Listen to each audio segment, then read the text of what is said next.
നമസ്കാരം, ഞാൻ രശ്മി. ഇന്ന് നമ്മൾ ഉണ്ടാക്കാൻ പോണത് ഒരു മീൻ കറിയാണ്. റെസ്റ്റോറന്റ് സ്റ്റൈൽ ഫിഷ് മോളിയാണ്. ഇത് ചോറിന് കൂട്ടി കഴിക്കാനല്ല. ഇത് നമുക്ക് അപ്പം, ബ്രെഡ്, പൊറോട്ട, ചപ്പാത്തി ഇങ്ങനെയുള്ള ഐറ്റത്തിന്റെ ഒക്കെ കൂടെ കൂട്ടി കഴിക്കാൻ പറ്റിയിട്ടുള്ള നല്ല രുചിയുള്ള ഒരു മീൻ കറിയാണ്. നിങ്ങൾക്ക് അറിയാമായിരിക്കല്ലോ, മീൻ ഫ്രൈ ചെയ്തിട്ടാണ് ഫിഷ് മോളി ഉണ്ടാക്കുന്നത്. എന്നാൽ ഒരു പ്രത്യേക തരത്തിൽ ഉണ്ടാക്കുന്ന ഒരു റെസിപ്പിയാണത്. തീർച്ചയായിട്ടും നിങ്ങൾക്ക് ഇഷ്ടപ്പെടും. ഒരു പ്രാവശ്യം ഉണ്ടാക്കി നോക്കിയിട്ടുണ്ടെങ്കിൽ പിന്നെയും നിങ്ങൾ ഉണ്ടാക്കും. അപ്പൊ നമുക്ക് റെസ്റ്റോറന്റ് സ്റ്റൈൽ ഫിഷ് മോളിയുടെ റെസിപ്പി കാണാം. അപ്പൊ അതിനു മുമ്പേ ഞാനൊരു കാര്യം പറയാണ്. സബ്സ്ക്രൈബ് ചെയ്യാത്തവർ സബ്സ്ക്രൈബ് ചെയ്യാൻ മറക്കരുത്. സബ്സ്ക്രൈബ് ചെയ്തവർ സബ്സ്ക്രൈബ് ബട്ടൺ എടുത്തുള്ള ബെല്ലൈക്കൺ പ്രസ് ചെയ്യണം. ബെല്ലൈക്കൻ്റെ കൂടെയുള്ള ഓൾ എന്നുള്ള ഓപ്ഷൻ കൂടെ പ്രസ് ചെയ്താലേ ഞാനെടുത്ത വീഡിയോസിന്റെ നോട്ടിഫിക്കേഷൻസ് നിങ്ങൾക്ക് കിട്ടുള്ളൂ. നോട്ടിഫിക്കേഷൻസ് എന്നിട്ടും കിട്ടാത്തവർ പലരും ഉണ്ട്. അപ്പം കിട്ടുന്നവര് ജസ്റ്റ് ഒന്ന് ഷെയർ ചെയ്ത് കൊടുക്കുക.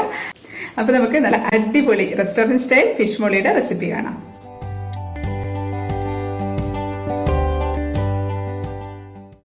അപ്പൊ നമുക്ക് ഫിഷ് മോളി ഉണ്ടാക്കാം. അതിനുവേണ്ടിയാണ് ആഗോലി മീനാണ് എടുത്തു വെച്ചിട്ടുള്ളത്. ഒരു 350 ഗ്രാം ഉണ്ടാകും. സാധാരണ ഈ ഫിഷ് മോളി ഉണ്ടാക്കാനായിട്ട് വലിയ മീനുകളാണ് എടുക്കുക. ആഗോലി, അയക്കൂറ, അങ്ങനെ. അയക്കൂറ എന്ന് പറഞ്ഞാൽ തിരുവനന്തപുരത്തൊക്കെ നെയ്മീൻ എന്ന് പറയുന്ന മീൻ. ഇനി ഇതൊന്നും ഇല്ലാന്നുണ്ടെങ്കിൽ അയല എടുത്താലും മതി കേട്ടോ. ഇനി നമുക്ക് മീനൊന്ന് മാരിനേറ്റ് ചെയ്ത് വെക്കണം. അപ്പൊ അതിനുവേണ്ടി ഞാനൊരു മിക്സിയുടെ ജാറിലേക്ക് ഒരു 3 ചുവന്നുള്ളി ഇട്ടിട്ടുണ്ട്, ഒരു അല്ലി വെളുത്തുള്ളി, ഒരു ചെറിയ കഷ്ണം ഇഞ്ചി. ഇനി ഞാനിതൊന്ന് മുറിച്ചിട്ട് കൊടുക്കുകയാണ്, പെട്ടെന്നൊന്ന് അരിഞ്ഞു കിട്ടാനായിട്ട്. ഇനി ഇതിലേക്ക് നമുക്ക് ഒരു നുള്ള് മുളക് പൊടി ഇട്ട് കൊടുക്കാം. മഞ്ഞൾപ്പൊടി ഒരു 1/4 ടീസ്പൂൺ ഇട്ടിട്ടുണ്ട്. അതേപോലെ തന്നെ ഒരു 1/4 ടീസ്പൂൺ കുരുമുളക് പൊടി ഇട്ടിട്ടുണ്ട്. ഇനി അതിലേക്ക് ആവശ്യത്തിന് ഉപ്പിട്ട് കൊടുക്കാം. ഞാനൊരു 1/2 ടീസ്പൂൺ വിനീഗറാണ് ഒഴിച്ചു കൊടുക്കുന്നത്. വിനീഗർ ഇല്ലാന്നുണ്ടെങ്കിൽ ചെറുനാരങ്ങ നീര് ഒഴിച്ചാലും മതി. ഇനി അതുപോലെ തന്നെ ഒരു 1/2 ടീസ്പൂൺ വെളിച്ചെണ്ണ ഒഴിച്ചു കൊടുക്കുകയാണ്. അതും കൂടെ ഒഴിച്ച് നമുക്ക് നന്നായിട്ടൊന്ന് അരച്ചെടുക്കാം. കുറച്ച് വെള്ളം വേണമെങ്കിൽ ഒഴിച്ചു കൊടുക്കാം. ആവശ്യത്തിന് വെള്ളം ഒഴിച്ചിട്ട് നല്ല പേസ്റ്റ് ആയിട്ട് അരച്ചെടുക്കാം. ഇനി നമുക്ക് മീനിന്റെ നല്ല കഷ്ണങ്ങളൊന്ന് മാറ്റി വെക്കാം. സാധാരണ ഫിഷ് മോളി ഉണ്ടാക്കാനായിട്ട് നല്ല കഷ്ണങ്ങളാണ് എടുക്കുക. ഫ്രൈ ചെയ്തിട്ടാണ് നമ്മൾ ഈ കറി വെക്കുന്നത്. അപ്പൊ അത് നല്ല കഷ്ണങ്ങൾ നോക്കി എടുത്ത് മാറ്റി വെക്കാം. ഇതപ്പോൾ ഇത് ഒരു 9 നല്ല കഷ്ണങ്ങൾ എടുത്തു വെച്ചിട്ടുണ്ട്. ഇത് ഞാൻ വേറൊരു പാത്രത്തിലേക്ക് മാറ്റുകയാണ് കേട്ടോ, മാരിനേറ്റ് ചെയ്യാൻ എളുപ്പത്തിന്. ഇതാ കണ്ടോ, ഇതിപ്പോ തലയും കുറച്ച് കഷ്ണങ്ങളും ഒക്കെ ബാക്കിയുണ്ട്. അത് നമുക്ക് ആവശ്യമുണ്ട്, അത് നമുക്ക് മാറ്റി വെക്കാം. നല്ല പേസ്റ്റ് ആയിട്ട് അരച്ചു കൊണ്ടുവന്ന് മസാല ഇട്ട് കൊടുക്കാം. മസാല മുഴുവൻ ഇടണ്ട കേട്ടോ, കുറച്ച് ഞാൻ മാറ്റി വെച്ചിട്ടുണ്ട്. അത് നമുക്ക് നന്നായിട്ടൊന്ന് മിക്സ് ചെയ്തിട്ട് ഒന്ന് മാരിനേറ്റ് ചെയ്യാനായിട്ട് മാറ്റി വെക്കാം. ഒരു 10 മിനിറ്റ് ഒക്കെ വെക്കാം കേട്ടോ. ഇതാ കണ്ടത്, ഇത്രയും മസാല ബാക്കിയുണ്ട്. ഈ മസാല നമുക്ക് കറിയിൽ ആവശ്യമുണ്ട്, അത് നമുക്ക് മാറ്റി വെക്കാം.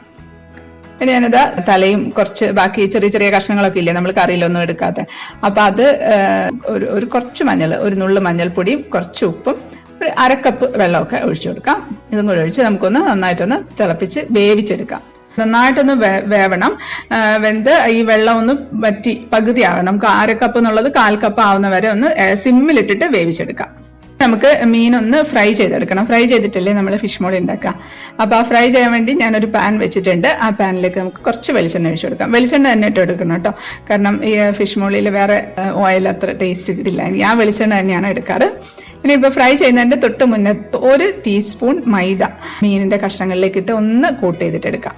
നമുക്കിതൊന്ന് ഫ്രൈ ചെയ്തിട്ട് എടുക്കാം. ഒരുപാട് വെളിച്ചെണ്ണ ഒന്നും വേണ്ട, ഒന്ന് മുങ്ങിക്കിടക്കേണ്ട വെളിച്ചെണ്ണ ഒന്നും വേണ്ട. നമ്മൾ ഷാലോ ഫ്രൈ ചെയ്തെടുക്കാം.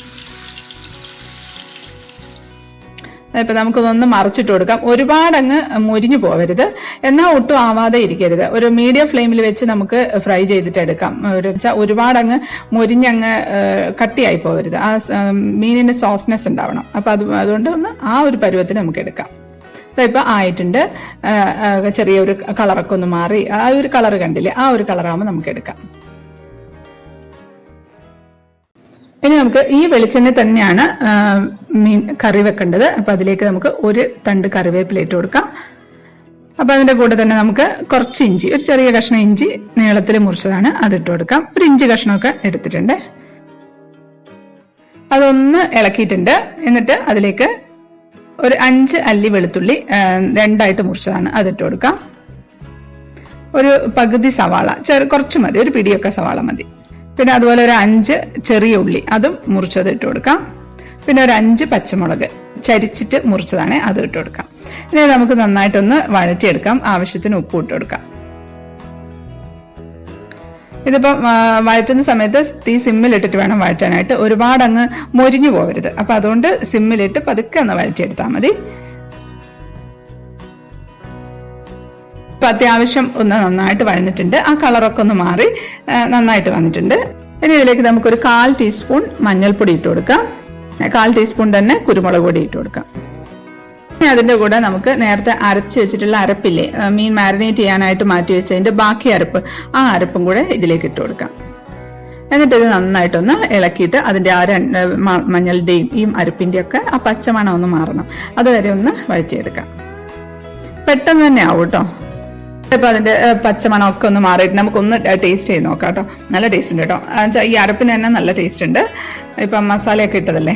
ഇനി ഇതിലേക്ക് നമുക്ക് തേങ്ങാപ്പാലാണ് വേണ്ടത്. അപ്പൊ തേങ്ങാപ്പാലിന് വേണ്ടിയിട്ട് ഞാൻ 1/4 കപ്പ് തേങ്ങയാണ് എടുത്തിട്ടുള്ളത്. അത് മിക്സിയിൽ അരച്ചിട്ട് നന്നായിട്ട് പാലെടുത്ത് വെച്ചിട്ടുണ്ട്. 2ാം പാൽ ആദ്യം ഒഴിച്ചു കൊടുക്കാം. 1/4 കപ്പ് 2ാം പാലും ഒരു 1/4 കപ്പ് 1ാം പാലും എടുത്ത് വെച്ചിട്ടുണ്ട്. അതിന്റെ കൂടെ തന്നെ നമ്മൾ നേരത്തെ തലയൊക്കെ ഇട്ട് വേവിച്ച് വെച്ചിട്ടില്ലേ, അതിപ്പോ കണ്ടത് പകുതി ഭാഗമായിട്ടുണ്ട്. ഒരു 1/4 കപ്പൊക്കെ ആയിട്ടുണ്ട് വെള്ളം. ആ വെള്ളം ഒഴിച്ചു കൊടുക്കാം. അതായത് ആ മീനിന്റെ സ്റ്റോക്കില്ലേ, അത് ഒഴിച്ചു കൊടുക്കാം. അപ്പൊ അത് തിളയ്ക്കുന്നുണ്ട്. ഇനി അതിലേക്ക് നമുക്ക് ഫ്രൈ ചെയ്ത് വെച്ചിട്ടുള്ള മീനിന്റെ കഷ്ണങ്ങൾ ഇട്ട് കൊടുക്കാം.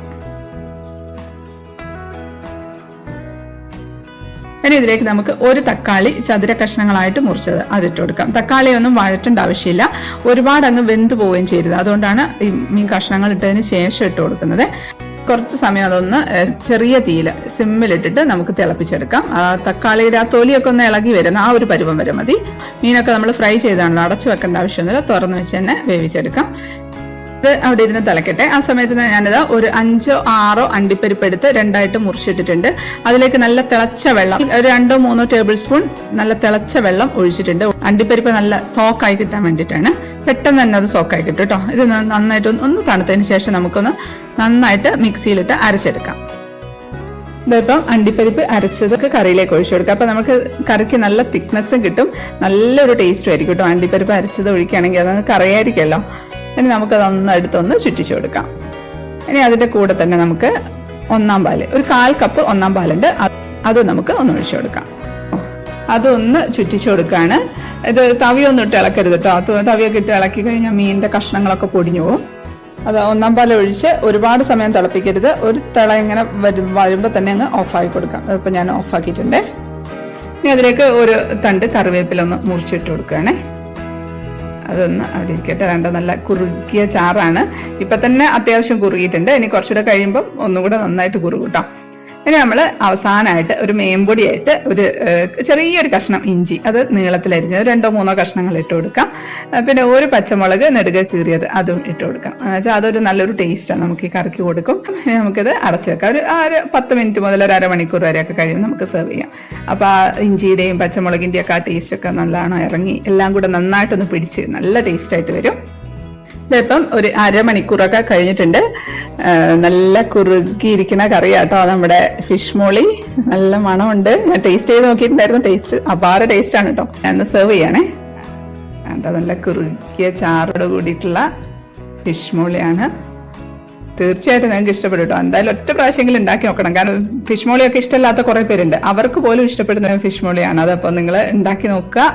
നമ്മളിപ്പോൾ റെസ്റ്റോറൻറ്റ് സ്റ്റൈൽ ഫിഷ് മോളിയാണ്. കാരണം മീനിന്റെ തലയൊക്കെ എടുത്ത് അതിന്റെ ആ സ്റ്റോക്കൊക്കെ ഒഴിച്ചപ്പോഴത്തേക്കും നല്ലൊരു ടേസ്റ്റാണ് നമ്മുടെ ഈ ഫിഷ് മോളിക്കുള്ളത്. ഇതുണ്ടോ തക്കാളിയുടെ കഷ്ണങ്ങളൊക്കെ ഉണ്ടോ, തൊലിയൊക്കെ ഒന്ന് ജസ്റ്റ് ഒന്ന് ചുളുങ്ങിയിട്ടേ ഉള്ളൂ, അത്രേ ആകാവുള്ളൂ. ഒരുപാട് അങ്ങ് വെന്തുടഞ്ഞു പോകരുത്. കഷ്ണങ്ങളൊന്നും ഉടഞ്ഞു പോയിട്ടില്ല. എനിക്ക് ഏറ്റവും ഇഷ്ടം ബ്രെഡിന്റെ കൂടെ കൂട്ടി കഴിക്കാനാട്ടോ. പൊറോട്ടയ്ക്കും ചപ്പാത്തിക്കും ഒക്കെ നല്ലതാണ്. പക്ഷെ ഏറ്റവും ടേസ്റ്റ് നല്ല സോഫ്റ്റ് ആയിട്ടുള്ള ബ്രെഡിന്റെ കൂടെ കൂട്ടി കഴിക്കാൻ നല്ല ടേസ്റ്റാണ്. ഞാൻ ടേസ്റ്റ് ചെയ്യട്ടെ. എന്താ പറയാ, അടിപൊളി എന്ന് വെച്ചാൽ നല്ല ടേസ്റ്റ് ഉണ്ട്. തീർച്ചയായിട്ടും നിങ്ങൾക്ക് ഇഷ്ടപ്പെടും കേട്ടോ. അത്രയ്ക്ക് ടേസ്റ്റ് ഉള്ള ഒരു കറിയാണ്. അപ്പൊ എല്ലാവരും ഉണ്ടാക്കി നോക്കുക. വീഡിയോ ഇഷ്ടപ്പെട്ടാൽ ലൈക്ക് ചെയ്യാനും കമന്റ് ചെയ്യാനും ഷെയർ ചെയ്യാനും ഒന്നും മറക്കല്ലേ. അപ്പൊ നമുക്ക് അടുത്തൊരു അടിപൊളി റെസിപ്പി ആയിട്ട് കാണാം. അതുവരേക്കും stay happy, stay positive. By.